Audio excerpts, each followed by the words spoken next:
Hey everyone, it's the weekend. Welcome to another Weekender, where we get to talk about all things gaming. Yes. Fabulous. I'm joined today by Justin. Hello. Ben and Jerry. Hola. We don't have a Warren. I think he's joining us for the adventuring session that we're going to do in the XLBS. We're going to go dungeon delving or something. Ben, you're taking us on a journey, aren't you? Yes, I'm taking us on a journey through Death Trap Dungeon. Oh, we're doing Death Trap Dungeon. That's the one that your man Ian Livingston and John something. Teddy Westside. That's the one.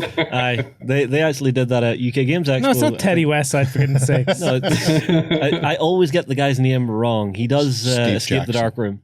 No. He means the comedian that turns up to UK Games Expo. Oh, is there a every year. comedian? Yeah, Oh, I don't he know. does Escape the Dark Room. His first name is John. I always forget his second name. John the comedian. Yes. John the comedian. Yeah, he's an Australian fella, I think. Yeah, they did it last. Was it last year or the year before? I They'd think it done was the this year before. mammoth session where he was being guided through, and Yeah. Monsieur Jackson was actually reading the book and stuff, which is kind of cool. Yeah, there's a But video man, up for it. I was filming it that day, and the aircon broke. Oh, There's like 300 people in a sweaty room that going gamer on an funk. adventure together. That gamer funk. Oh, it was hot. It was so hot. Very hot. Right, chappies. Just before we get stuck into the show, a couple of things that are coming up. Next week, the Infinity Defiance Week starts. That's exciting stuff. I'll come to you in a sec. Mm-hmm.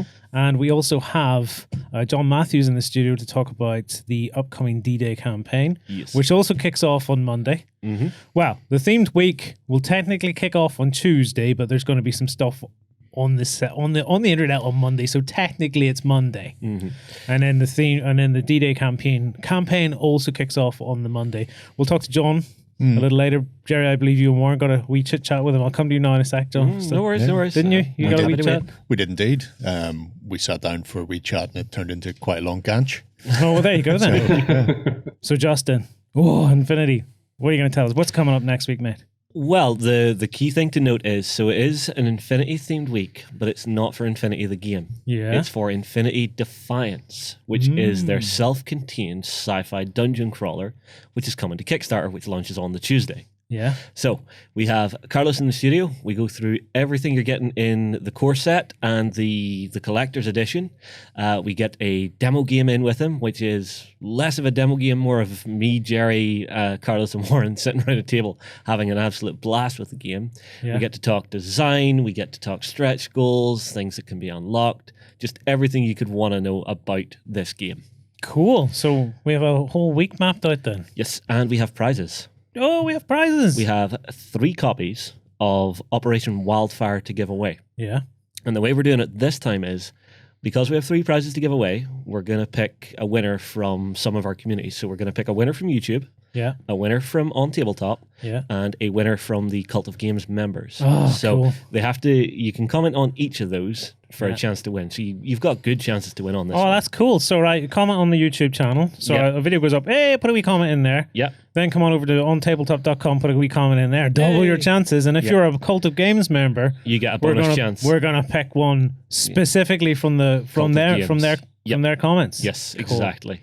So, Right. and it's a really cool set, the Wildfire set, because it's O12 versus the combined army. Oh, And hello. O12 are the latest faction, and they are so Oh gorgeous. la la. And there's one thing coming during Defiance Week. I can't tell you what it is.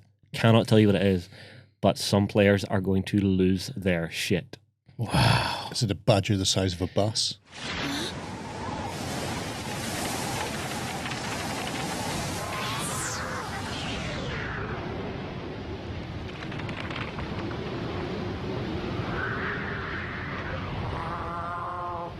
Ben would That lose. kind of would make me lose my shit. Ben would lose it if there was a badger the size of a bus. You wouldn't expect one on a Ben space would lose it if there was a station badger. Full stop.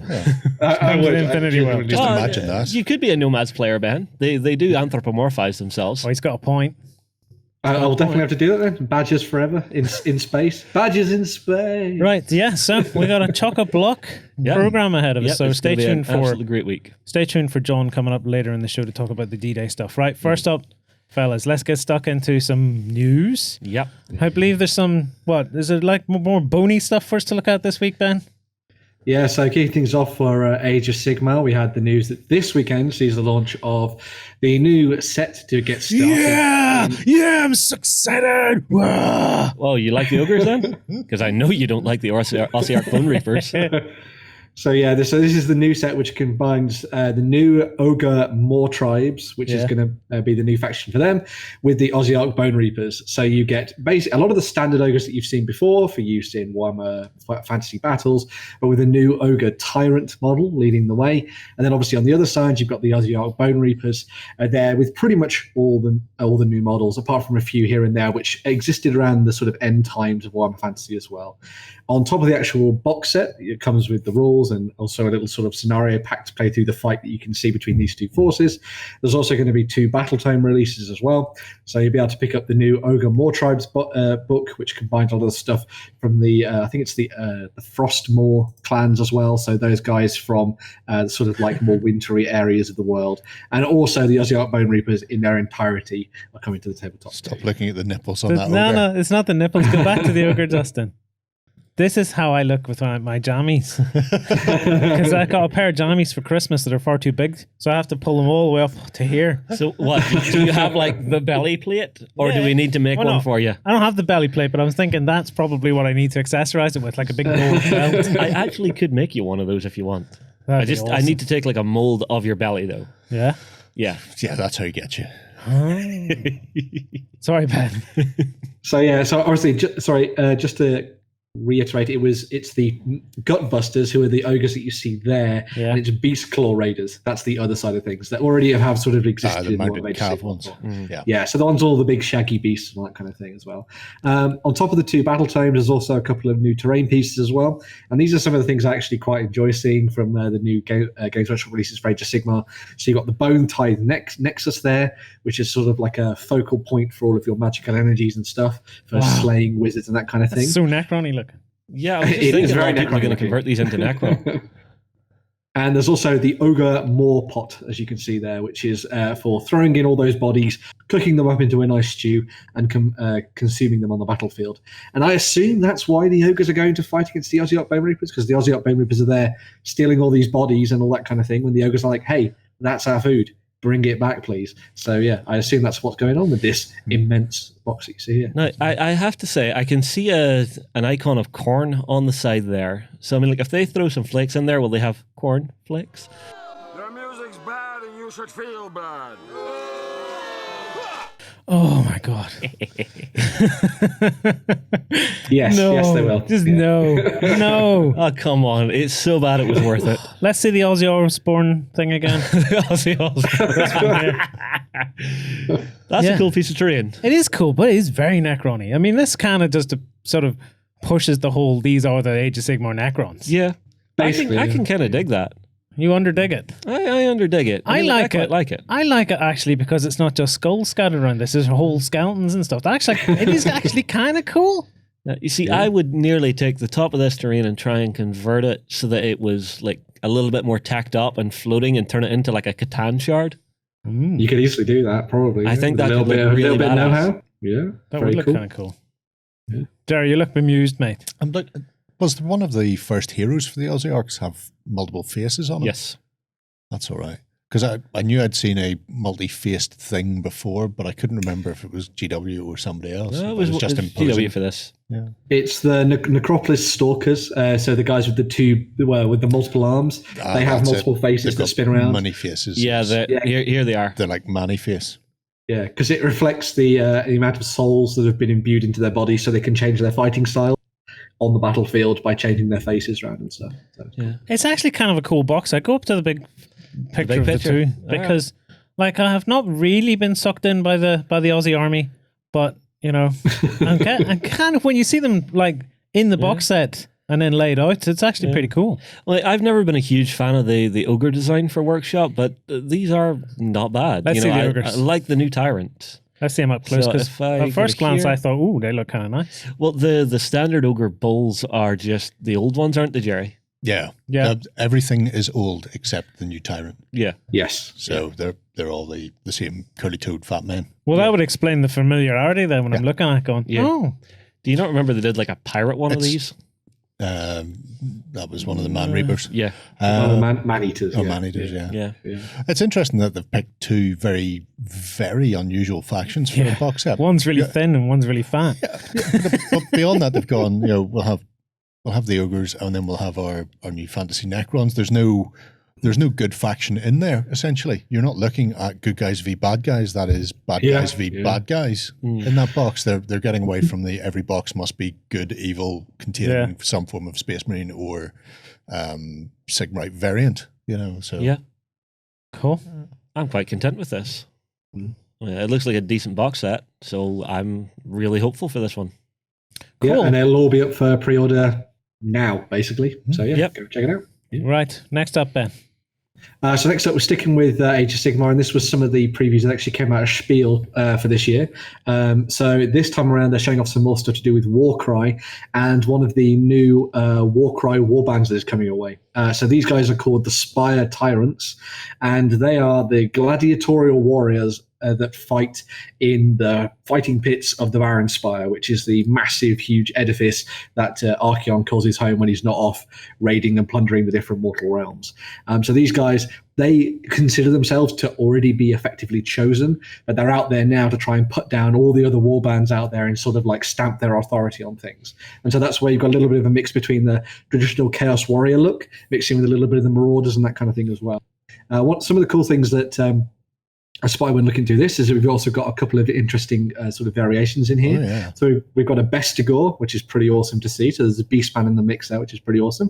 And there's also a little mad Duardin, who is no doubt, he's a Chorf, a Chaos Dwarf. Yes. Not seen Chorfs in ages. Should we say that now? Yeah, He's at maybe least that. not got a silly hat. At least he doesn't have a silly hat, but he does have silly fangs. But that's. I don't know. I can live with the fangs. I think it looks kind of cool. He looks small and angry, which is just. He does look perfect. small and angry. I like it. Also, I like the my way the favorite- head just gives way to the beard. Yeah. And then the Yeah, beard gives basically. way to getting tucked in. Yeah, and Workshop, he has knees. He does have knees, yes. As all the new dwarves seem to do, they all have Yeah. knees now, which is good. So Yeah, I still remember the old GW dwarves. It was just no knees. They had no knees. the old Santas, yes. Yeah. My favorite from the actual set is in the second picture, and I love the guy with the horned helm and the shield and the axe. I think it looks really badass. Looks like a proper Chaos Warrior. And so it's one of the interesting things that I really like about this when it comes to Warcry is that you can take a lot of these models and then move them off into other things. So you could use them in your larger Age of Sigmar armies as champions and that kind of thing as well, which is pretty cool. So yeah. Cool.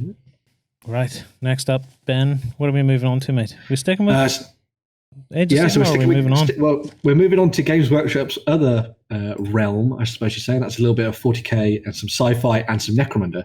And that is because at Spiel this year as well, they also showed off one of the new sets that's coming for Necromunda. And this is called Dark Uprising. And the set is effectively a new starting point for people who want to dive into Necromunda. It comes with a whole bunch of Zone Mortalis terrain, a board, and 2 factions.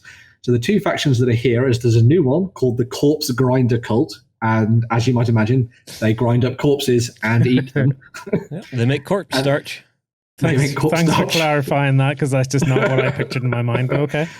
And then alongside them, we also have the Palanite Enforcers. So they're the effective cops, I guess you'd say. Well, not really the cops. They're sort of more like local law enforcement, but from like a weird interstellar sort of private army. Yeah, rent private cops. army. That's cool, because out of the Necromunda stuff, this is the force that I've been eyeing up, because I've seen the box set. Okay. We actually got one in the store here, and I was like going to get it, and then someone bought it. Yeah. For you. Can't trust people, can you? I think we actually got restocked on those recently. Yeah, and then it sold again. Really? Damn. I do quite like the look of these guys. It's cool to see them expanded, because I was looking at them going, oh, this maybe wind people up, but I don't care. Maybe I can make a Space Marine army out of these guys with some alternative models and use these as my Space Marines. Totally fine by me. Now that they're expanding them out a wee bit, that'd be kind of cool. Yeah. I think they're on 25mm bases, so you'd probably need some base replacements, but other than that, you're fine. Why? Sure, Space Marines come on 25s. Regular Space Marines there. Exactly. Yeah, it's the Primaris that are on the bigger 32s. And even then, they said you didn't have to rebase, so if you're just using them as Spaca Marines, then they're good to go. Yeah, if you got a couple of boxes, say you got 3 boxes of this, you could do some Eliminators out of this. You could do a very decent set of... Which was a great film in the 80s. The Mandroid. More machine than man. His special powers will determine whether or not they survive. You could do a very decent set of just regular Marines, and I'm sure you could probably get a captain out of this.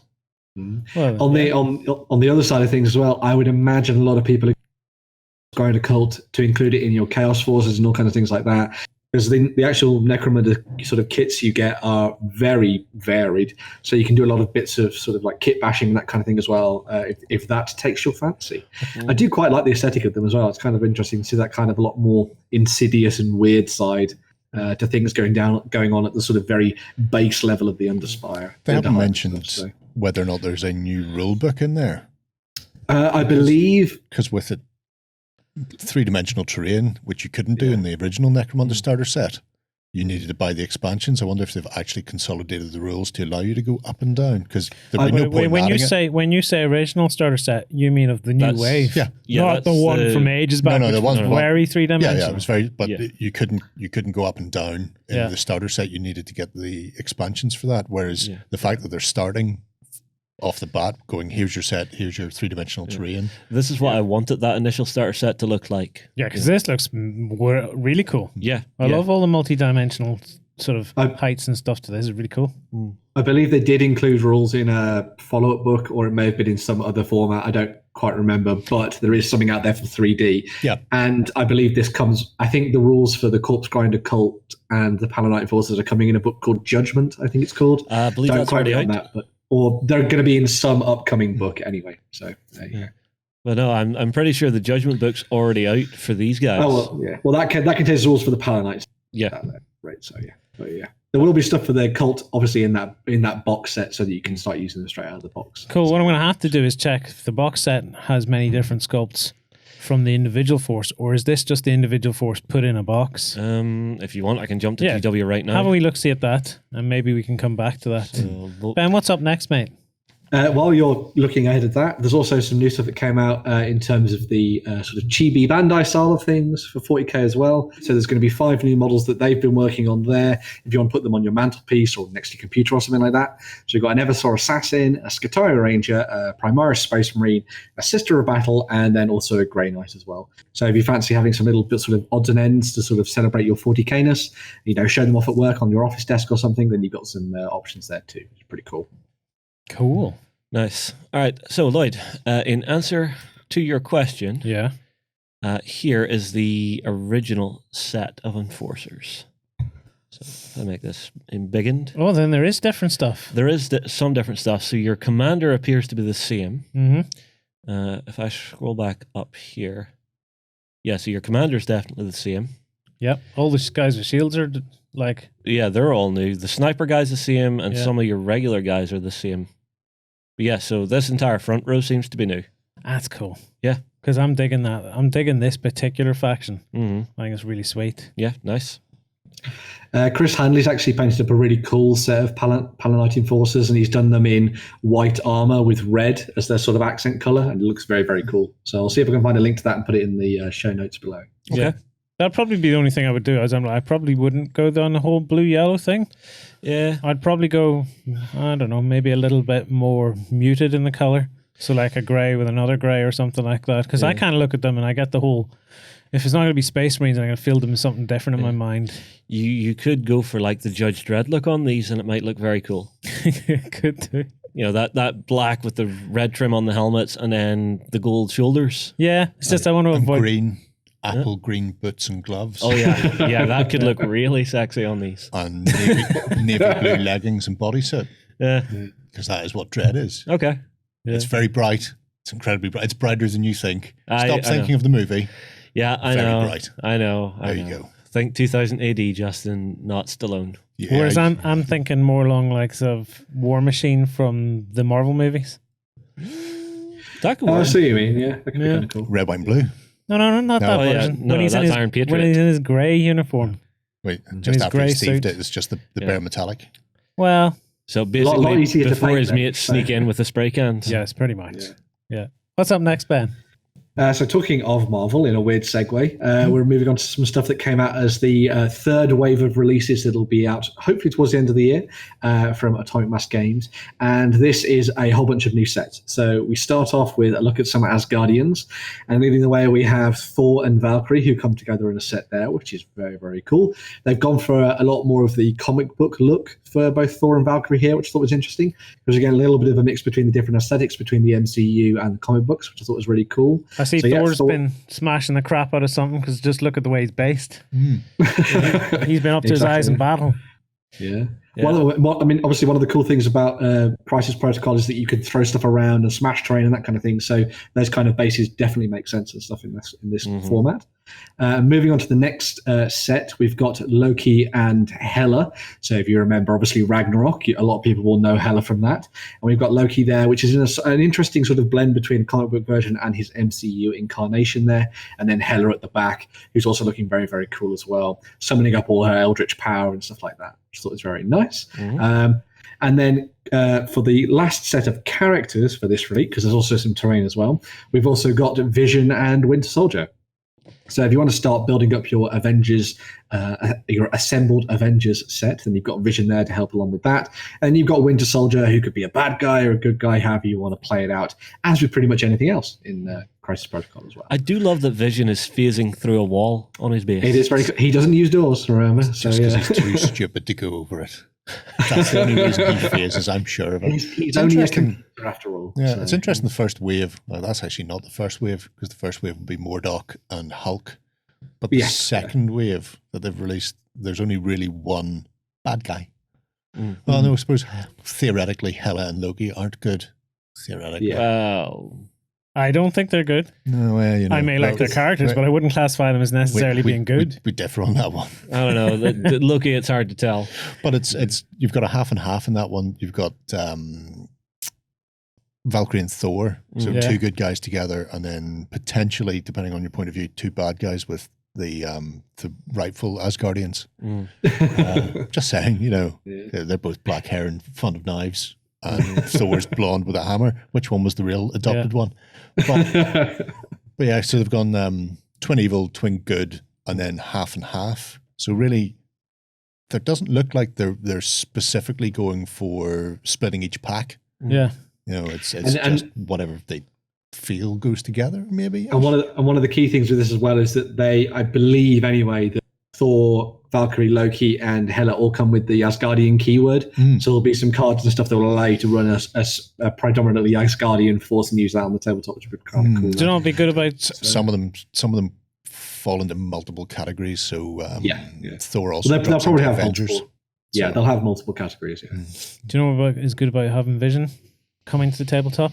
So you can get him to do something interesting for a change. Because I find Vision the most boring character in the world.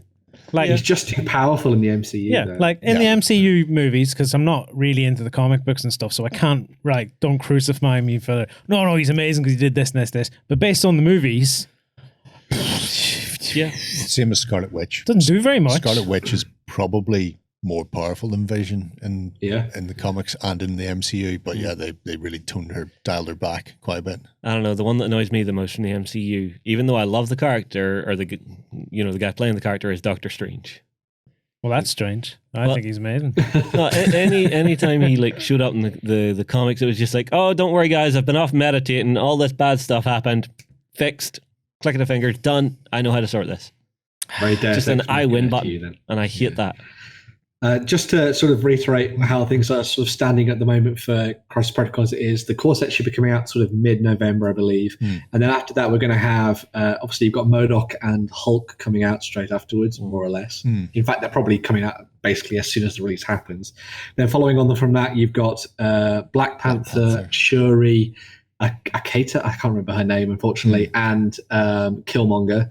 And then you've also got Venom too. So if you want to do some kind of Spider-Man Venom team-up, you're going to have that option. And then obviously you've got these guys coming out as the wave after that as well. Cool. I like the whole Spider-Man Venom thing. So I just nearly forgot it, but there's also the terrain pack that's coming out in this wave as well, which allows you to make one of the two trucks that you see there. So you can make them you can make one truck into one of those two different designs if you like. So yeah, Oh man, a garbage truck. I've always wanted one.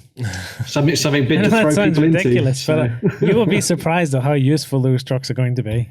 Yeah, just for filling out tables. Because a lot of time you can go and buy like buildings and stuff. I'm looking around here and going, oh, we've got plenty of buildings and stuff to pop down to play this game. The streets are empty. Yeah, the streets are just stone cold, nothing there. Well, I mean, like, you're playing I Am Legend instead. Yeah, There's nothing there. You remember whenever we did the all-out war Walking Dead boot camp? Yeah. Yeah, the amount of toy cars we converted to actually just fill up the streets was insane. And even then, we didn't have like a bin lorry. No, we didn't have a bin lorry, and we had bins.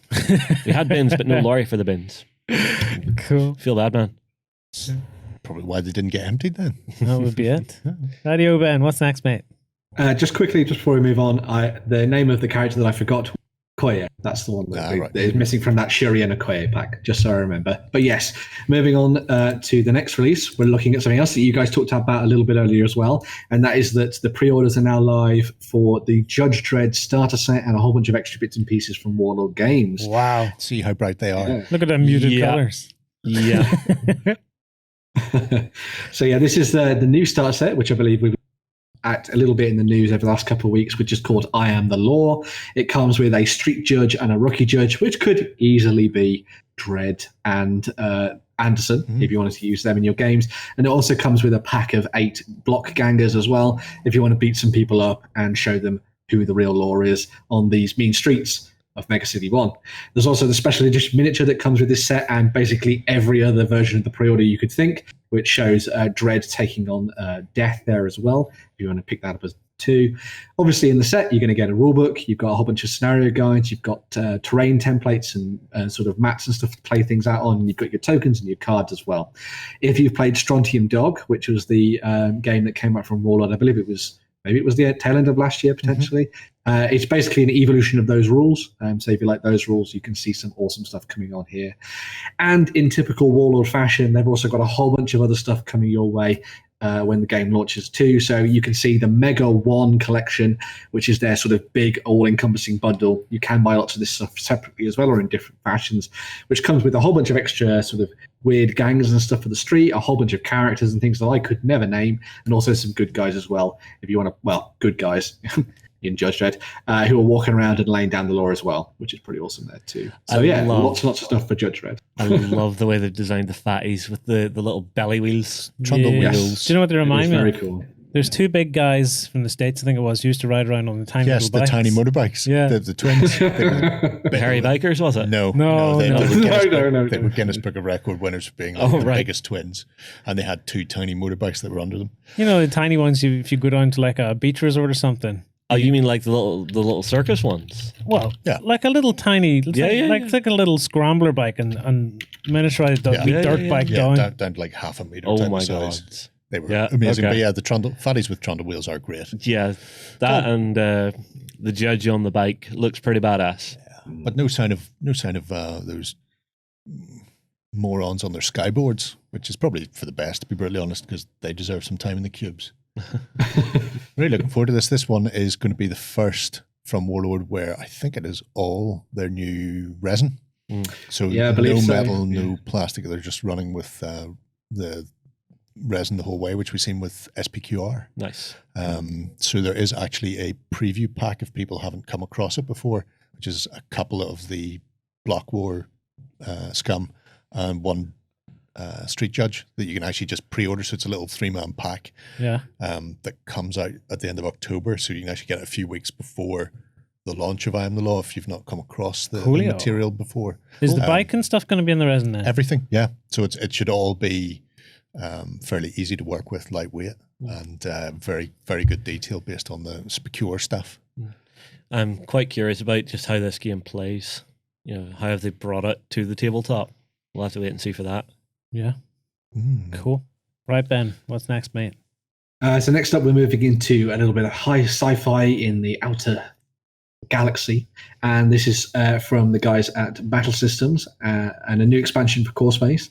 So this is the Galactic Core expansion, which comes with a whole bunch of new models, some terrain, scenarios, and all kinds of bits and pieces as well. It will allow you to add a little bit more law enforcement effectively into your game, which is pretty awesome. So if you want to try and throw some spanners into the wheel for all the different crews that are going out to go and pilfer things on these space stations and the like, and you've got some options there as well. There's also going to be a whole bunch of fun weapons thrown into the mix too. So obviously one of the big things about Core Space is that you go around opening up little boxes and finding weapon tokens and that kind of thing. So they've thrown in some other bits and pieces there, which is pretty cool. And of course, the purges on the on the sort of rampage as well, so just throughout all these different stations too. So you've got some pieces there. Just to clarify a little bit, so on this picture we're looking at scenery and miniatures. Yes. Is all of that in the box then? Is that what we're looking at? Is it a box of scenery and miniatures, or is it a box of scenery, or what's the crack?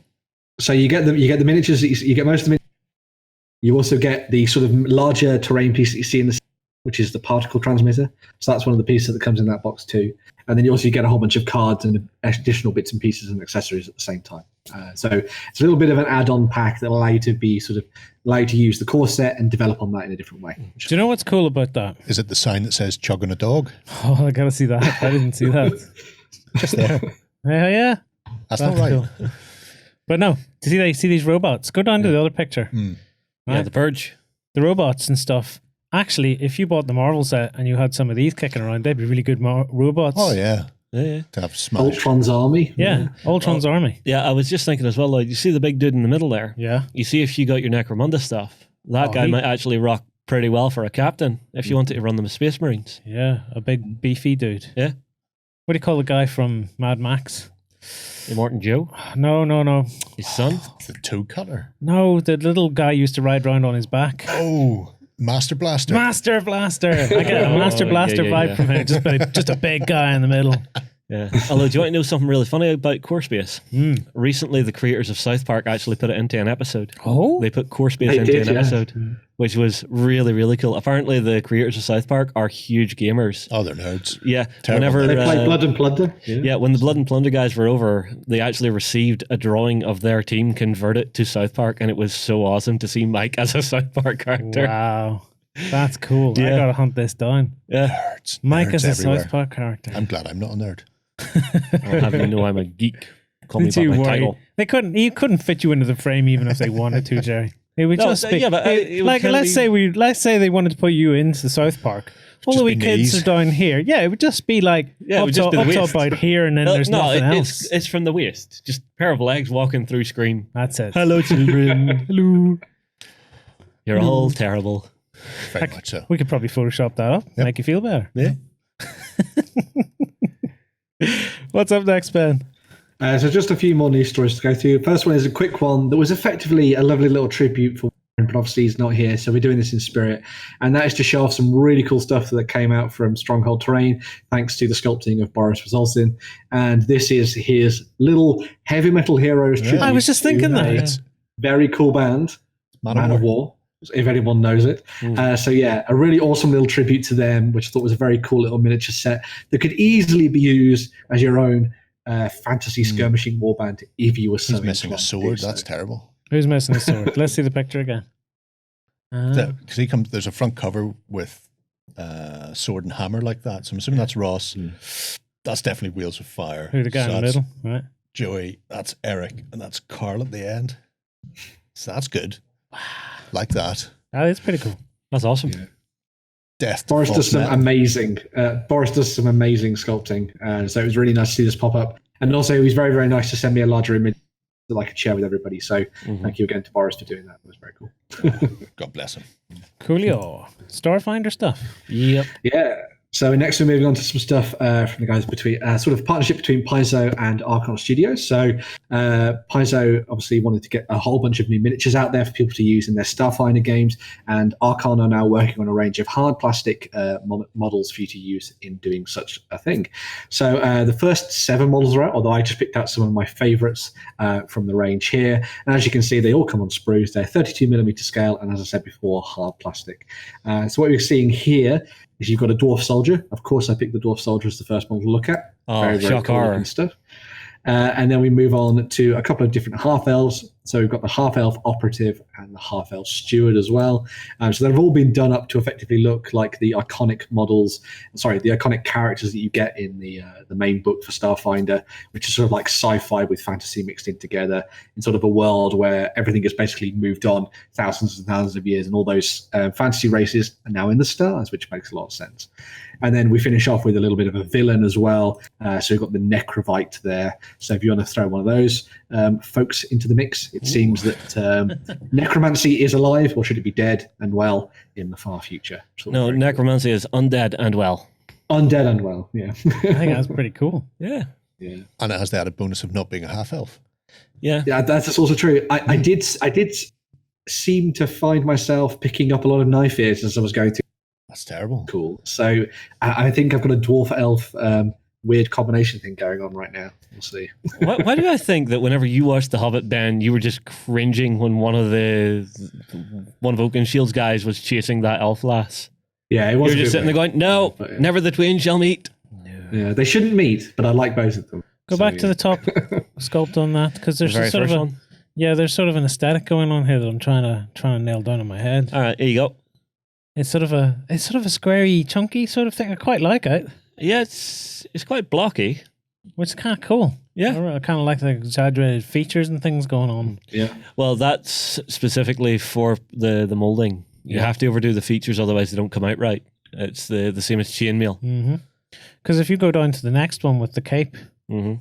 I actually like the cloak as well, with all the hexes and stuff all molded into it. That's kind of cool. Yeah. And most of that seems to have come out quite well when you go down the actual sprue. Mm-hmm. Let's have a look at the sprue, because I can, like, from this, you I can see a it. lot of it.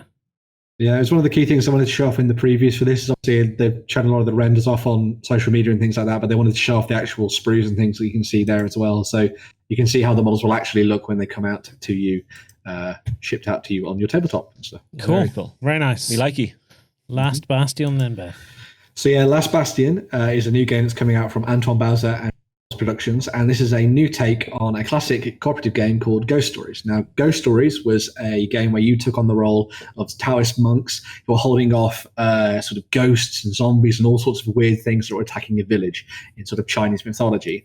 In this game, they've sort of changed things up and turned it into a medieval fantasy game where you're going to be playing as a range of heroes, which has expanded from 4 up to, I believe it's like 8 or 9 now, each with their own different variable powers, and you'll be doing pretty much the same thing, defending a castle against the forces of evil that are trying to assail it, because you've gone out and stolen one of these mighty artifacts from this dark sorceress who is now sort of bringing all of these different fantasy races together in order to try and bring you down.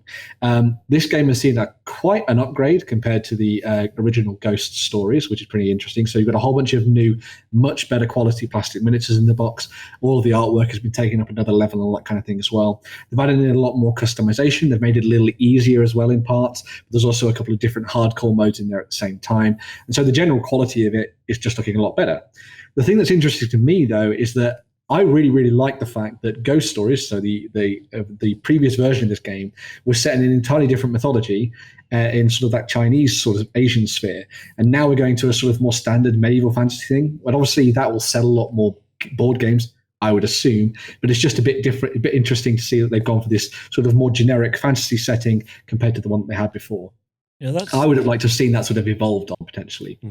That's actually something we touched on a bit during Pointless Views this week. Mm-hmm. Jerry, you were talking about Celtic mythology and stuff, and about you're sort of we're not getting into it. If you want to watch the pointless views, go ahead and do it on the main website OnTableTop.com if you want to go and check it out. But we did touch on that point where Ben sort of mentioned where we've changed it to a more medieval, thinking it'll be a wider appeal and stuff like that. Yeah, this will probably be an easier sell for folks. Yeah, even the fact that it was Chinese Oriental rather than the sort of standard feudal Japan that you see an awful lot, made it more interesting because they're avenues that are rarely explored. Has the game changed then, or is it just like a reskin of the game? Or as I was saying, they've changed a few things here and there. So a lot of the player powers that existed before in the game have been sort of extrapolated out. So now, because they've got a lot more different characters, they've split up some of the powers that were basically flips of one particular color player into sort of expanding it out to, suit the elf more or suit the dwarf more, for example. They've also done some extra bits and pieces here when it comes to the monsters. So they've made them fight a little differently, and they've made the way that each of the tiles gets. It was in the old game, it was haunted, so tiles would flip over. In this one, they get sort of like corrupted, and they've got little tokens and stuff for that. But that sort of corruption can spread to your character boards, as well as just the locations on there as well. They've made it a little bit easier as well, so they've toned down the amount of enemies that you fight as well. So I guess they're looking at maybe seeing this as a bit more of a broad sell for people. And one of the cool things about it, obviously, as a game system as a whole, is that it also has solo play in it as well, which is pretty awesome. So yeah, cool. Cool. Yeah. I will say it does look very cool. It's just a bit of a shame that they had to change the aesthetic for me, but that's just no more hopping vampires. But you can still play no the more original. hopping vampires. I can still play the original, and I have it, and I will definitely be playing more of it. And it's a very, very, very good game. Does it also play quickly? Incredibly challenging. The original game plays in about, I'd say, 60 minutes. This one plays in 45 minutes. It's 1 to 4 players, 14 plus. Well, I don't know if that's a good thing or a bad thing that it plays faster, but, if you have the original, Ben, you should bring it over next time, because it doesn't look like it would be that big a deal to stick it in your pack and just bring it with you. No, and it's really good fun. I think you guys would really enjoy it. So, yeah. Cool. Definitely going to give that a shot. Right, chaps, that brings us to the end of the news. Time to get John Matthews in from Battlefront. Yes. To talk all about the campaign with you fellas. Okay, so we're joined by John Matthews of Battlefront. Thank you for coming in, John. It's a real pleasure to have you here, man. Always good. Always good. So we're going to talk about the global campaign, the Global Flames of War campaign. I have been looking forward to this for ages. I know loads of you been getting involved in the hobby league on the build up to this. So we're going to take John and everybody kind of through what's happening and where we're headed with this. So Jerry, if we kick off, yes. With the start. So the global online campaign. The campaign has kind of like two elements to it. So there's the global campaign pack that you guys can pick up. We'll have details on on where you can get this, but pretty much the local FLGSs and stuff. Absolutely, online FLGS whichever they can get that, and we also have ways and means for you to grab a hold of that on the OnTableTop store, as well as that. Earlier in the week, we announced a kind of like the ultimate Flames of War hobby pack to try and help newcomers and stuff get into it, where if you pick up a copy of Hit the Beach, we're going to bundle in with that the Hobby League pack, which was like 30 quid on its own, and a copy of this. But if you want to see that, there's we did a video where we were talking about that earlier in the week. But you can also pick this up on its own, and this will give you and your buddies everything you need to be able to play the D-Day Global Campaign out within your group, okay? But as well as that, we're also running for free for you guys the global online campaign. So if we just go to that first screen, so we'll be announcing the URL. The URL is going to be, I think it's dday.warconsole.com. If it's not, somebody will be flashing frantically on screen what the URL is, but I'm pretty sure it's dday.warconsole.com, or it will be once it gets activated, okay? And it follows along exactly with the actual campaign poster itself. So if we hold that up for you guys, you will see the campaign poster. I'm not sure if we can get it onto that camera, but yeah, there we go. So the online campaign is going to tell this same story. So on each of these routes, you'll see the red route, the green route, and the blue route. You'll see six locations that you'll be fighting over. In the online campaign, each of those 6 locations will open up one set every week. Yeah. So whenever it launches, it will look like this. So we have Ornbridge, Carentan, and Saint Mare Iglesia. Yes. Well, we all know how to pronounce it, courtesy of John Wayne. Yes. Samaraglace. Samaraglace. Little lady. Yep. So that will be where you can, in week 1, fight. Now, to give you an idea of what to expect from an online global campaign. So the online global campaign, you register for free. And it's somewhere where basically when you're registering, you pick a faction, you pick a side, okay? So we have Axis, those sides are kind of bundled into Axis and Allies, but you actually pick your own faction. So you can pick British, American, and Soviet. Just imagine that there's some Soviets in there helping with it. And you can pick the Germans. They're then bundled into the Allies and the Axis. And then what you do is you basically start building your battle reports. And you're entering battle reports into the system for the battles that you and your friends play.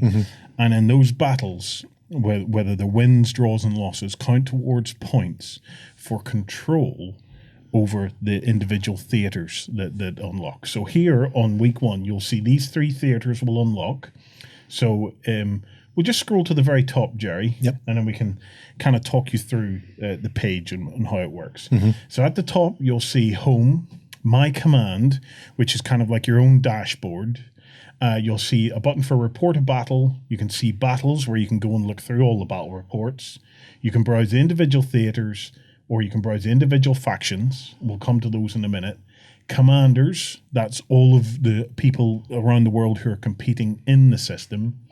Clubs and stores, because believe it or not, whenever you sign up to this, you can also join clubs and stores, and you can get like a micro view of the campaign from your club and stores perspective. Scrolling down then, you have the map. You have news. There's going to be like regular campaign updates and social media updates and stuff like that to keep everybody abreast of everything that's going on in the campaign. There's going to be weekly prize draws as well. So for people participating in the campaign, obviously there's going to be loads and loads of battle reports from everybody, putting in their battles into it. And, just get stuck in, play as many games as you're comfortable playing, and get them in there. Further down, we have there's forums. We call them briefing rooms, and these are briefing rooms for each faction. So you and the other players in your faction can get in and kind of plan what it is you're going to do. Like where are you going to focus your attention? Are you going to? I have seen it done. Some people don't like it, but I'm kind of one of these all's fair in love and war kind of guys. I have seen it where factions people have went out, done their battles, built up their battle reports, but haven't just published them just yet. And then they coordinate, and then they all hit that publish button, and suddenly a swell of an assault happens. Sneaky buggers. Do you know what? Invasions happen. Invasions happen. I have seen it.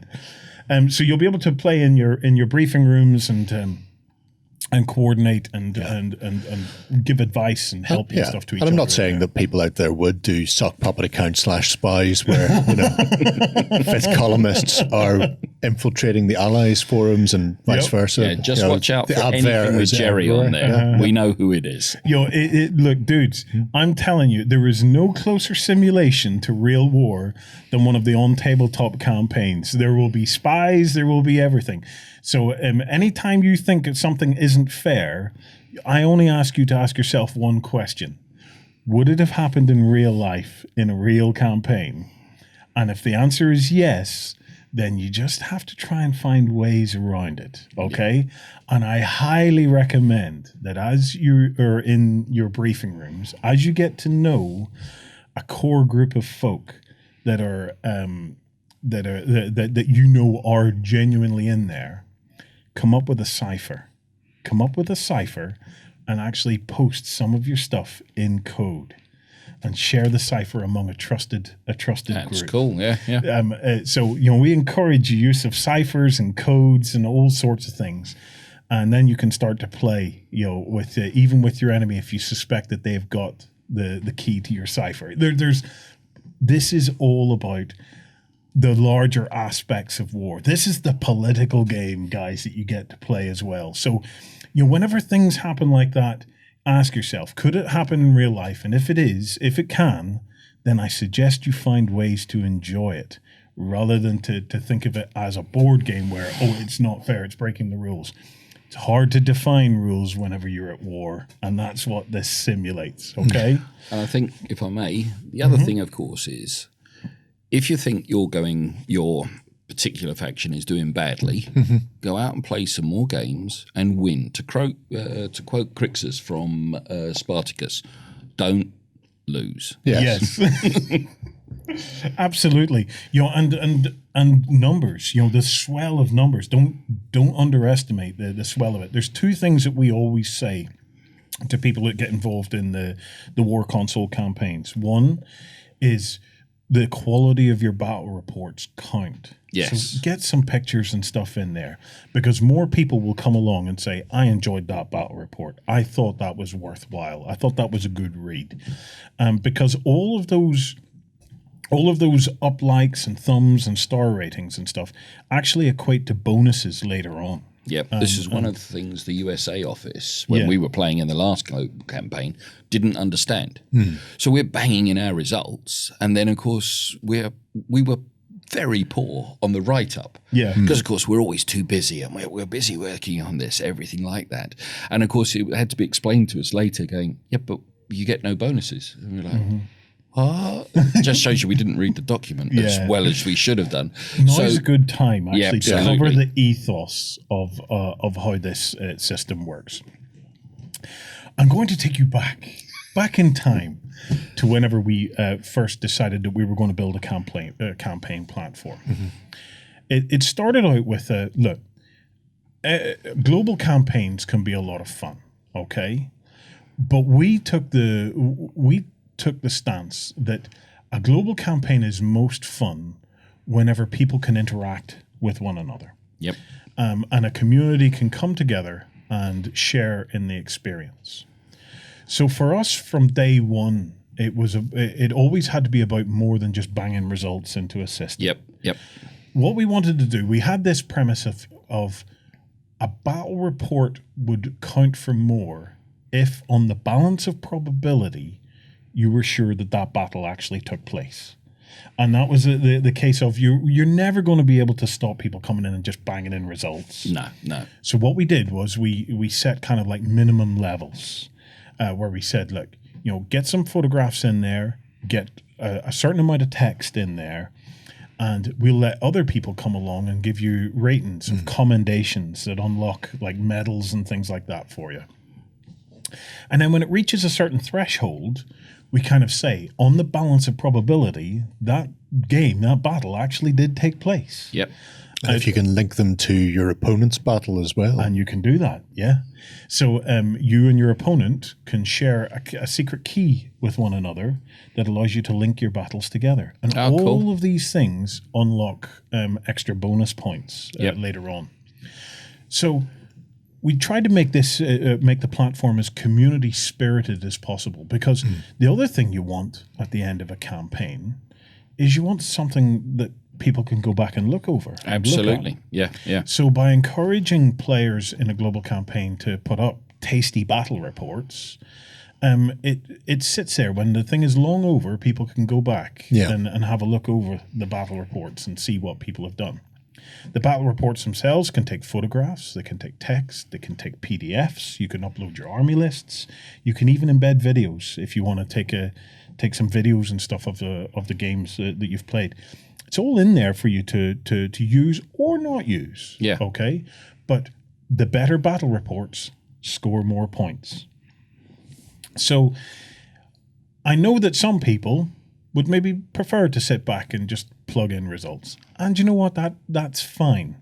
But the platform, the ethos of the platform was never really designed for that. Because if I'm being honest, if we wanted to run a global campaign for that, we'd throw up an Excel spreadsheet and people could just chuck their results into that. We wanted something that, as we build throughout the years, would become more of a simulation of the politics of a war and the driving force of the collaboration and the cooperation that it takes in a war. And this is why we've always been fairly open to embracing, how shall we put it, interesting ways that the platform ends up being used. So whenever it came to Spies, there's no way for us to stop Spies. Not at all. No way at all for us to stop Spies. So we suggest to the communities that get involved in it, embrace it. do what they had to do back then. Come up with codes. Yeah. Come up with ways of feeding false information to your spies. Find ways in and around it. And the same whenever they come up with large assaults where people kind of store up their battle reports. You can do that, but those battle reports, if you go in to that point too late, the theaters can lock. Yeah, you can't. And you won't be able to get them published. So you got to get your timing of that just right. The other problem with hoarding battle reports is if you hoard your battle reports to too late and then publish them all, you don't give enough time for other people to go in to give it votes and things like that as well. So you can miss out on the bonus points. So there's a balancing act here in the whole thing. The other thing that we built into this was the whole fog of war. So we have at the end of our battle the AI historians report, okay? And what that is while you are playing live on the campaign system, you are seeing an unedited view of the campaign. Right. So all of the scores and all of the results and stuff that's there, there may well be propaganda in there. There may well be reports that haven't scored bonuses and stuff in there. At the end of the campaign is when all of the bonuses and stuff like that are applied. Yep. So at the end of the campaign, we unleash those AI historians to sort the wheat from the chaff and to say, okay, during the campaign, we thought that the Americans were really unleashing hell. But what was actually happening was there was a lot of propaganda. When the reality came out, the fight was actually much tighter than that. Because based on the balance of probability of whether those battles actually took place or not, here's how the results actually panned out. And what it does is it gives a nice cliffhanger. Yeah. It gives a nice potential for a plot twist. And we have seen it in campaigns past where there has been a faction that has been kind of banging in results, but not banging in the quality of the results. And later on, it was just enough to turn the tide for the other faction who was actually putting in quality results that were real. And it was less of the propaganda. Quantity doesn't have a quality all of its own in this instance. It's you would need serious quantity for it to have that quality. So that's the ethos of the campaign system. We've always wanted something where the wider aspects of combined war, of total war, come into play, and that's why the briefing rooms and all are there.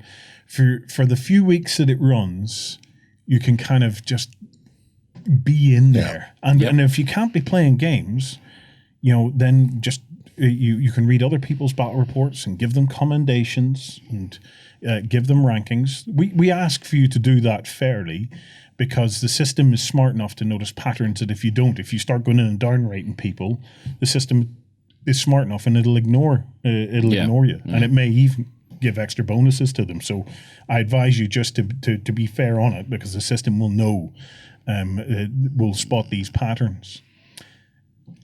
As you're doing all of this, you unlock achievements. So achievements was the other thing that we built into it, was achievements and ranks. So there's a ton of different achievements in behind the scenes. That as you're submitting battle reports and things like that, you'll get these ping, you've unlocked an achievement. And then the more achievements and experience points that you unlock, the higher up through the ranks that you progress. And it's a fun, collaborative way for us to make our games count, not only for the fun that we have while we play them, but to count for just something a little bit extra. Once or twice a year that we do it. Just an opportunity for us as a community spread all over the world to sort of come together. To come together. And it's a celebration of a game. And that's why we adore, do not underestimate the amount of work that's involved in putting on a global campaign. It is a nightmare amount of work to do it. But I've got to say, it is an absolute highlight for our team each time we get it. We only ever can manage a couple of them a year. And it is such a highlight for our team just to see people all over the world collaborating. It just is just an amazing experience for us to be able to sit back and to see everywhere in the world. Like we have had players from pretty much every country in the world. I'm certain Kim Jong-un gets stuck in to one of our campaigns, because we do see the little North Korea mark light up every now and then. And again, I'd just like to take time to say thank you for that, and also thank you to the gamers who also enter into this, because it's sort of 6 weeks. Now, you don't have to be involved every minute of that 6 weeks. You can come in a bit later, you can start and you can drop out and all that sort of thing. But the guys who play, organise, really get involved with it. Thank you. And even to the casuals who might only have 3 games. Yeah. Well, thank you again, because you are participating. And it's just another aspect of the hobby. And I really hope you guys just have fun playing it. Yeah. It's the ultimate showcase for a game. It's an opportunity for us as a community based around a game to showcase to the rest of the world, this is how cool this game is. Yep. And when you see things like the reports starting to roll in from around the world, and you see what some people have put in to their battle reports, and you're sitting back and you're going, even just as a piece of entertainment, reading the battle reports they've had, because I've seen things in the past where they put filters on so that all the camera shots look like they were, period pieces. Wow. That's cool. Videos and all sorts and smoke effects on their battlefields, and they've really gone, well above and beyond. I've seen battle reports where they've redone them as almost like cartoon strips. Really? Oh, the creativity of the community. It's amazing every time. And look, these campaigns are not supposed to be work, okay, for you guys. You put in as much or as little as you want. The only thing we ask you to do is have a bit of fun. And you will the more you put in, the more fun you're going to unlock. And you are rewarded for the little bit of work you do put in. Yeah, it's worth being in those briefing rooms just to be among your comrades. Just to be among like-minded players, and to sit and come up with evil plans that are going to ultimately be thwarted. But you know what? The fun is in the planning. It's like we've all been there.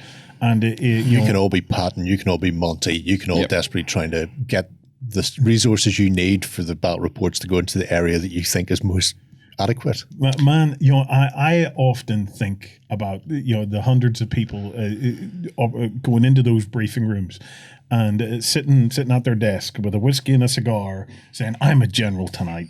I am a general tonight, and I am going to be among my fellow grognard generals, and we're going to sit back and enjoy this." And it's just fun. There could be some times where plans don't come together because everybody is a general. Oh, yes. And we do need a little foot soldiers there, but I'm staying as a general. I like being a general. I'm really looking forward to this. It's the first chance that we have had to interact with the World War II side of things. I'm really, really excited of it. And I think, sorry if I can, and of course, from all the hobby leagues, and since we've gone into late war, this has been building up for here. So if you've been following us and going for there's all the hobby leagues, everything is coming up to this. But it doesn't mean it's going to stop. Like we mentioned before, is you can go over and replay this. Yes. Your results may be very different from the end one. You can replay it if you get some new players, that sort of stuff. We're here to stay, hopefully. We plan to do more of these as we go forward as well. Absolutely. Right. I just want to take you through some of the rest of the screens. So here you can see the first 3 locations. Now those donut charts, as I like to call them, are basically going to start showing the different results from each of the factions, and then that will kind of show who controls each of these steps as they go through. And then a bit further on down, you will start to see things like the total battles fought per theater. So over the course of the campaign, we can see campaigns typically start strong. They then start to slow down a little bit in the middle, and then they can have a strong end to it. Yeah, that's just the nature of campaigns, and that is how it goes. And then over on the other side, you will be able to see the total points scored per faction. Now, if we go to the next tab, Jerry, by week 6, The second one, by week 6, is going to look a bit like this, where all of the theaters have been opened. So remember, week 1's theaters will close, and then week 2 will open. Then they will close, then week 3 will open. So it's worth popping in every week. Yeah. And getting your buddies together. It's some of the nicest moments that I have seen in campaigns past is I have seen folk that don't have a large local community or whatever. Yep. And I've seen husband and wives playing together and just enjoying it and putting in the battle reports together. I've seen dads and sons just playing together. So, if you only have one opponent, you play away. Yeah. Play away. There is no... These campaigns are not here to put a pile of pressure on you.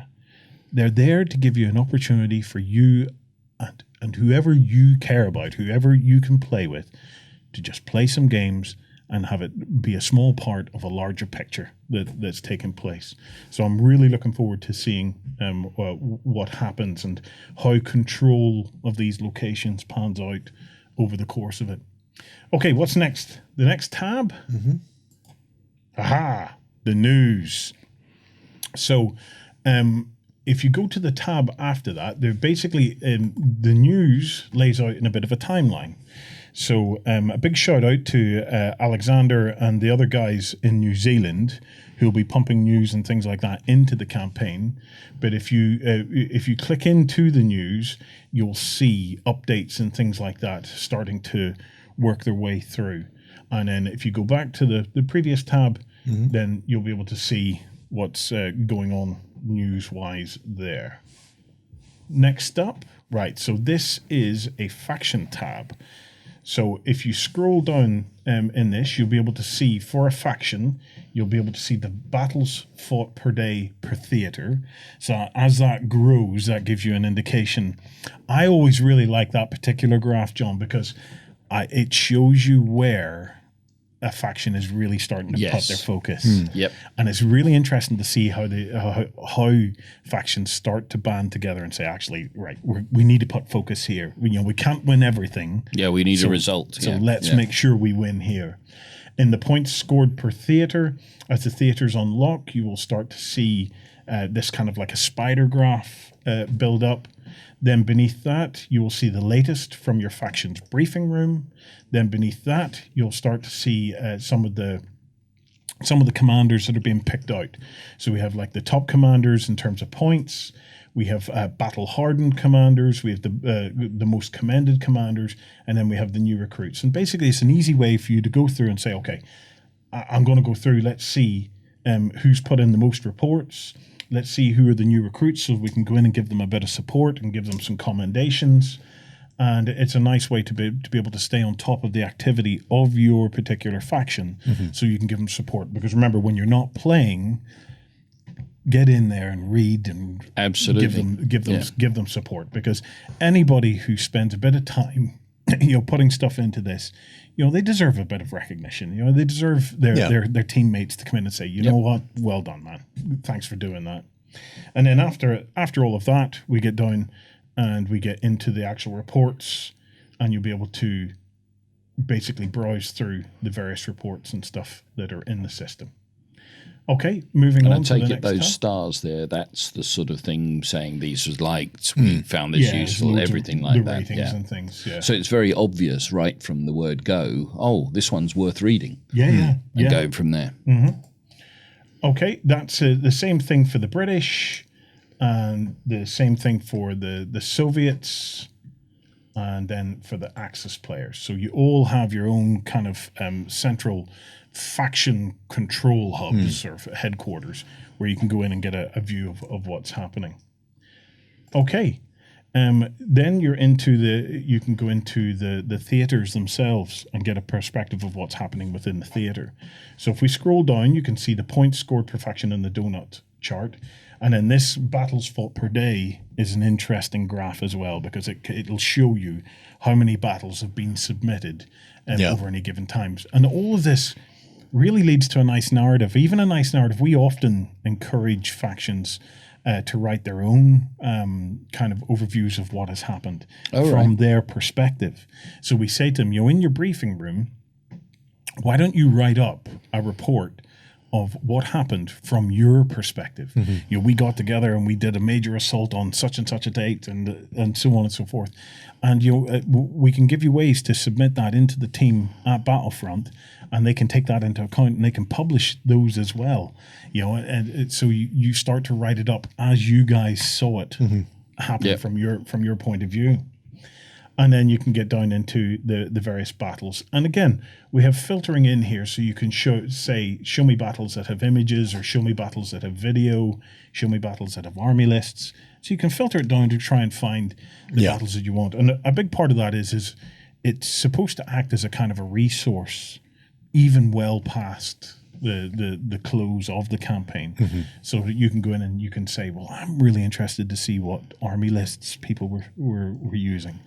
This is a great way for you to see what was the top-rated battle report that had army lists, because I'm going to download those army lists and have a good look at it and and maybe find out why your battles aren't going the way you want it to. You may be just missing something simple, as in, I'd never thought of taking X or using it that way. The other thing that you'll see on these are the actual missions. So while you can play any mission, there's actually a set of missions that have been plotted out for each of the zones as you play through that are specific. So there may be something like a take and hold objective at Carentan. Yeah.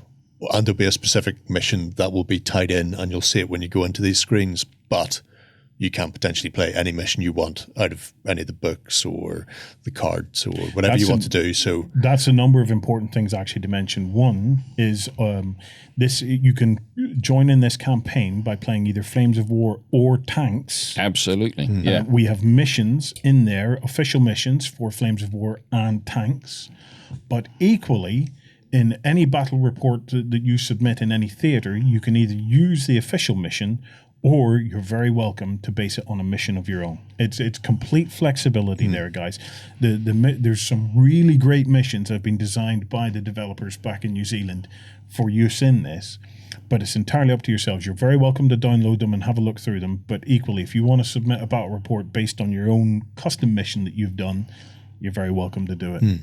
And I especially like the added flexibility of tanks. Yes. Because sometimes you don't always have 2-3 hours. yeah, And depending on your point size of your battle, tanks can be very, very brutal. Yes. And it has still got a great level of tactical to it. Yeah. So now being able to do that, perhaps the table's busy and you're just going to play on a 4x4 or a 2x2 or whatever it is, but you do a quick small tanks battle, you're still able to play in the event and make a difference. Yeah. And if you really want to test out an intro to posting up, say it's your first time, do a tanks battle. Yeah. Way easier to get the points list, the pictures, the thing there, and then just experiment with it. You can still get your points. Yeah, absolutely. It's I believe it's the first dual system campaign that we have run.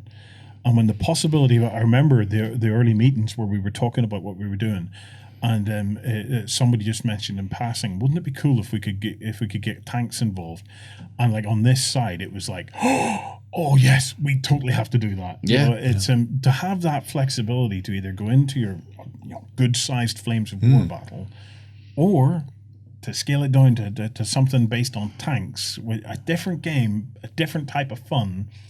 But for them to have them both exist in there, I think was great, and it's something I'm looking forward to exploring in more detail and more options, in the future, because I just love the idea. Okay, so that is your theaters. Yeah. Moving on then, clubs and stores.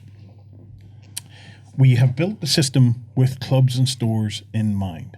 So if you have a local club or store that you want to kind of participate in, you can register them with the platform, and then you can invite other users then to come in and join that club or store. And then what it does is if you go into an individual club or store there, it then gives you a bit where you can talk about your club and store, so that you can basically promote it to other people who might be nearby, who maybe have never even known that there was a club or a store there. This is a way for you to say, hey, we're here and we're part of this game. So as well as that, then what we do is we have the details of your store. There's a map that you can update, and then we distill down just what your players have done in the campaign. So as your players submit the results, we just pull out theirs, and then you can get a feel for what the campaign would look like just from your store's perspective. Yeah. So we filter out all of the other results, and it just gives a nice way for your local group to be able to get together and support one another and see what would happen in the campaign just from their perspective. And you could find that your own local group could have wildly different results than the actual overall global campaign. So what could be a crushing allied victory across your store, as opposed to a smashing Axis victory across the globe. It just shows you in a little microcosm where you're sitting there. Yeah. I think this is the bit that I would reach out to anybody listening here is, if you think your area isn't playing, go to your store, ask them to get a pack. We'll easily send it out to them. We will give them as many packs as they need. This is not one where we have to be tight or anything like that. This is almost free. So get there. And the other real beauty here is, you may think that you don't have any players in your area. Yeah. Then you suddenly have a store just posting up the poster, and you'll get 3 or 4 people that you didn't know exist. And maybe you now got a new circle of friends that you can go through. And again, this is, I think, one of the keys to the hobby leagues, the global campaign, everything there is, if you want more people playing in your area, be seen to be playing. And hobby stores are just fantastic for this. You know, I've lived in America for a number of years now, and they do have a great playing area, but then in most stores. And then you come over here and you go, oh no, sometimes slightly smaller area. But clubs in Europe and the UK are way bigger than the States. And you look at this and you go, and there again is, go to your club. Find someone. And if you actually can't find anybody, contact us yourself, because you could be the mover and shaker and driving force here. And it isn't complicated. It just requires a little bit of effort of, well, pretty much anybody interested? Yeah. And you find that they are. They really are. It's like you say, whenever you put the call out, you'll find people come out of the woodwork, especially if, obviously this is late war for 4th edition. So some people haven't been playing it for a while. So you could be standing beside or playing against somebody week after week in a different system without realizing that they're actually been a player since 1st edition, and they're just currently on a break. At which point they'll come back. You know, so it's always worth poking them. It also is worth getting involved because you can actually help support your local club or store, because there's also going to be giveaways during this campaign. So each week, the Battlefront team are going to choose their favorite battle report, and its writer is going to win an army deal. And the battle report will be featured on the Flames of War website. How cool is that? It gets even better. Every battle report entered as part of a club or a store in each part of the world, so US, UK, and rest of the world, will be considered an entry into the end of campaign prize draw, and that club or store, if they win, will get a set of the rural roads and a set of rural road expansions. They'll get European houses, a municipal building, Caen Church, and they'll also get a double-sided battle map. So at the end of the campaign, you know, by participating, your club or store could get a nice healthy injection of some Flames of War terrain. And it becomes a stronger club because of that. Yeah. Again, whenever all individual players will also get an entry per report towards the end of campaign prize draw, where they could win an army deal. Yeah. And again, bribery is good. Yes. When you're thinking about it and you're just going into the, putting in the report is going to take me a little bit. Well, actually, you could be rewarded for it. Yeah. And, not everybody will win, but like they say, Yeah, you got Not to in be it, in it. you to can't win it. Yeah. And again, this is part of the commitment. These campaigns are a real. They're a real celebration of a game. Yes. You have Battlefront stuck in there, given prize support, given their time, given their developers have been working closely with us, designing all of these missions, designing the campaign. You have yourselves, and most importantly, you have all of you guys there, and we're all doing our bit to get in, and to just to have that 6-week window where we can just throw ourselves into something and just really, really enjoy it. And then hopefully you win bits and pieces of prizes and stuff as well. It's not the reason many of us get into it, but heck, it's a nice bonus if you walk away with something. It is. And I mean, it's also another aspect of the hobby, not just tournaments. Yeah.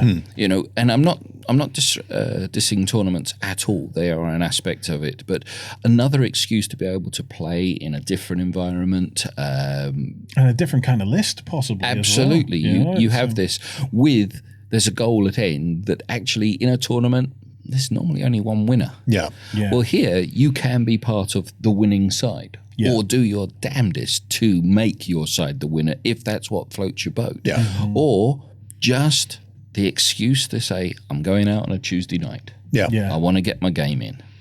I mean, I know for me, I have 1 or 2 Germans. Tiger tanks. I think I have about 20 Tigers currently. I could field a large portion of the German defences.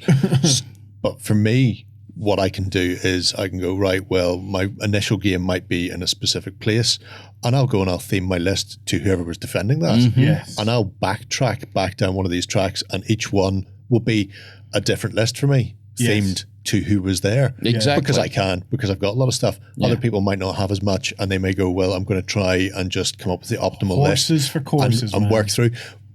But there's no hard and fast rule as to how you choose to play this. There's not, you must submit your list and your list is the same for all 6 weeks. Yes. You could chop and change. You could even take Fallschirmjäger, although I never would.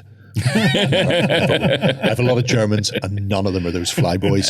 But definitely you can explore list after, I mean, you can go tank heavy, you can go infantry, you can combine arms, you can be as historical as you want, as tournament filth as you want, and everywhere in between, because you've got 6 weeks and as many games as you have the time to fit in. And I think also very important that, if you are there and you have an aversion to, let's say, tournament filth, there's no such thing in my opinion, but there you go, is just talk to your opponent. Yeah. Because there is nothing worse than actually you being polar opposites. Well, this again is that beautiful one, because tournaments, you've got no choice. Yeah. I've brought my army, I'm playing with it. Yeah. Here, do you fancy a game, Jerry? Please don't bring your Tiger tanks. Or not 80 of them, at least. I've only got one Peter. Yeah, tigers don't count as tigers, do they? No, technically not at all. But yeah. Okay, moving on then. We have your commander portal. So this is the My Command page. That's this one here. Yeah, there you go. Your own console. Okay, so where all of your stuff gets congregated. Okay, so here we have Commander Lloyd. He's currently a private. No recommendations and commendations yet. We'll be able to see his battles fought per day, and we'll be able to go in and see his actual briefing room profile, so his stuff from there, and then you can see his unpublished battle reports, because remember, you can write a battle report, you don't need to publish it straight away. You can take your time, get it finished, and then publish it, and there's a good reason you might want to do that. If you just post a result and just immediately publish it, there's a very good chance that people will come along and give it a fairly low rating of stars, because they'll say, well, it's not much of a battle report. Tells me nothing. So I suggest that you sit on your battle reports until you've fleshed them out a bit, and then go in and publish them. And this way you'll have your list of unpublished and your list of published. And then beneath that there will be all of your achievements that you have unlocked and stuff as we have dropped them into the system. And then finally, on the last tab, is you can go and you can look at that for every other commander that would be in the system. Wow. So Buckaroo Banzai, like that one. Sir Bubbles, yeah. It's a great film. So, campaign is launching next week, 28th, I believe. Monday the 28th. Yeah. We launch. Looking forward to it. All I can say is just get stuck in. Our team will be on hand to help with any technical issues that you have, and the Battlefront team will all be active in there as well. So yeah, happy fighting. I'm Absolutely looking forward to it. And as I'd just like to, again, if your store hasn't got this kit already and everything else fails, go to the website. We'll get you one out there. But make sure you check out your offers and everything that. Whatever you need to do. And remember, right, although we're running this online campaign now for 6 weeks, this pack you could run with you and your friends anytime. Okay, so we'll continue to try and get you guys as much access to this as we can, because between this and the Hobby League, it's not just about the time frame that we have run it in. These are resources that you can use at any time. So if you're not ready to jump in at this point, relax. You can do it. You can do it in your own club, in your own time, at any time. Jono, thank you for joining us, man. Always a pleasure. Always a pleasure having you here. Right, we'll get back with the rest of the show. Enjoy yourself, guys. Yeah, so it'll be interesting to see where the 6 weeks go, especially because unlike some of the previous campaigns, it looks like it follows a fairly linear path, but there's still a lot of choices to be had by the various factions where they're going to move to and how they're going to deal with it. Yeah. I'm very interested to see how the historical community reacts to one of our campaigns, because normally when we run like the Infinity campaign, we have people actually stepping up within the factions as like community leaders. So I'm very curious to see if we get the same for the historical side of things. I imagine so. We've already had it from Team Yankee. Yeah, fair point. It was a big campaign for that. But it's more of a what if rather than historical. Yeah, but they're all Flames of War players. Fair point. So Well, they'll be there. happens. Don't worry. Don't worry. I'll be defending the Reich anyway. So I like it. I like the 6 different tracks that are going to be folding. It's going to be interesting seeing how the map builds. And then it's going to be interesting to see some points where the Axis is held on and the Allies have just sort of frogged over them. Yeah, and just continued on. Because there are bonuses to be gained by holding specific areas for following games and following areas. So yeah, the Axis could potentially hold on, which means that they've slightly buffed when they're defending the next area. So Cool. fun times. Nice. Right, Kickstarter chaps. Yes. What are we looking at? Ben, I'll come to you, mate. Yeah, so one of the biggest Kickstarters of this month has come from the guys at CMON, and this is for Zombicide, but it's not an expansion of the old game. This is Zombicide 2nd Edition. Ooh, $1 million odd this is- quid, is it? Yeah, They're making it's- nearly 11,000 copies of the game. Yeah. So this is a new take on Zombicide that has been sort of updated, refined, and tweaked and stuff to make it a little bit more playable, a little bit more exciting for people to get stuck into. Because a lot of people really quite enjoyed the original Zombicide, but there was a few quirks here and there, that made it a little bit sort of like odd to play and things like that. But they've sort of tightened all those things up when it comes to the 2nd edition in here that we see. So the new core set comes with a whole bunch of new survivors, a whole bunch of new zombies, tiles, and extra bits and pieces here. And of course, all the gameplay enhancements as well. You can go and download a rulebook, just to go and have a look at it if you want. And if you were a fan of the original, you can go and see what's been changed and stuff like that. They've also got a couple of different expansion content elements to this as well. So the first expansion to Zombicide itself is called Washington ZC. I see what they did there, which allows you to go and try and rescue the president and stuff from the White House. Not that you probably want to, rescue the real one, but there you go. And we've also got Ben. and we've also got some stuff on the role-playing front as well. So they've actually done an entirely separate game system, which is called the Zombicide role-playing game, which allow you to play as survivors going off on campaigns and trying to survive in the apocalypse, which I thought was very, very cool as well. They have said that none of the actual components from Zombicide are needed at all for you to play the role-playing game. But it just so happens that if you do have them, you can set out some really interesting boards and play some cool stuff on the tabletop if you really want to, which I thought was a really nice thing. And of course, because it's CMON, this game is absolutely jam-packed with plastic models, as you probably have been seeing as you've been scrolling through the Kickstarter page. And yes, they have burst through £1 million, $1 million, whatever you want to say, and they are chugging their way through even more stuff, as this has just over a week left on it in terms of the campaign. So yeah, a lot of stuff to get involved with if you like zombies. No, there was actually a trailer came out with Danny Trejo doing the outtakes from his ad for it. Yeah, that's cool. It was actually really funny because it went through and they say, okay, I'm going to need something to fight with in the apocalypse. Draws a card. What the hell am I going to do with the frying pan? Damage, that's what I'd do. Damage. Scroll back up. So you're going back. Scroll up and just stop around the zombies. Zombies. So down a wee bit. All right. So you want down a bit. There. 40 walkers. Scroll up. I think you've gone past the ones that I particularly like the look of. You've got Kid Survivors and Survivors. Right. So 40 walkers. I actually really like the zombies because the zombies I thought in the first, just up a wee bit. Zombies in the first one I thought were a little bit boring, a bit run of the mill in the first edition. Were they not? They were pretty good in the first edition of this. I mean, like they've got a lot more sculpts in this one, even if you are getting multiples of 4 on each of those. Because I like the zombies. I'm not so fussed on the runners, but then I don't like my zombies. In her hair. Where? Yep. Oh yeah, that's cool. And you've got one of them is wearing the end is nigh sign. Yeah. Well, he wasn't wrong. No. Have to give him that. Yeah, that's true. I'm not so keen on the runners. Is there runners? Obviously, there must be runners in this game then. Yeah, some zombies are runners, which are just like super fast, charging you down. Yeah. You know, I've played the Black Plague version of this game, the medieval one, which is pretty similar to the original, but it's the idea of this game is you're trying to complete your objectives, but you have that constant pressure of the zombies crushing in on you.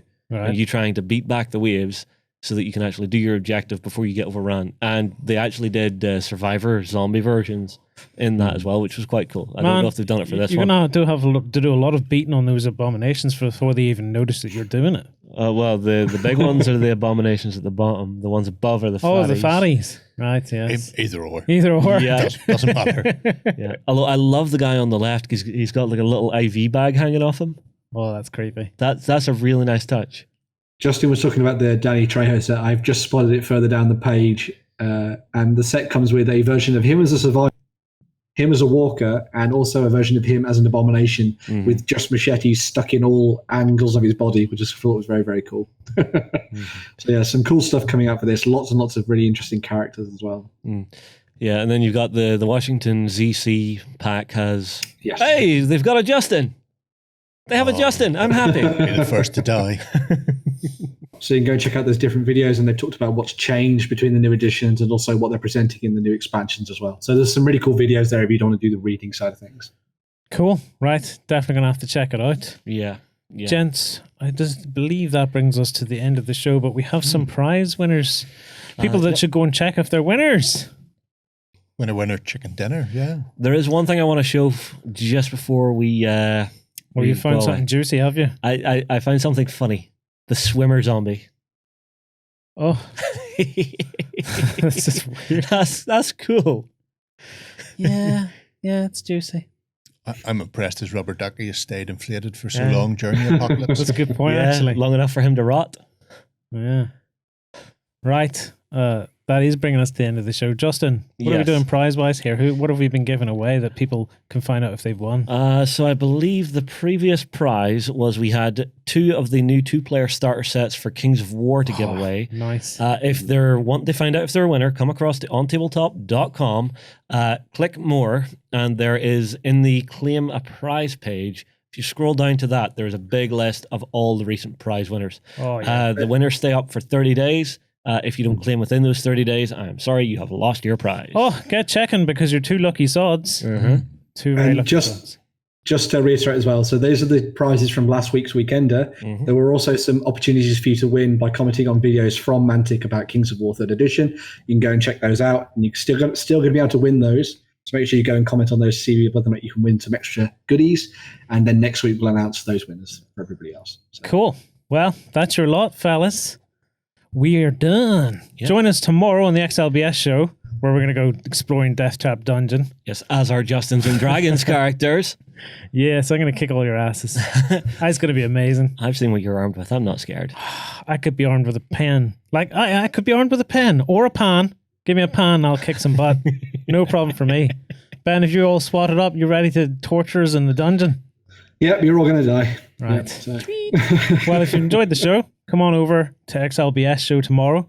If you're not a Cult of Games member, there's actually like a month's worth of free trial that you can take. Yep. Just come on over, fill that in, and then you can join us for our Death Trap Dungeon adventure tomorrow. Until then, happy gaming. Go ahead and check out our other content on screen now. And while you're at it, why not hit subscribe and remember to ding our dong. Go on, you know you want to click it. Go on.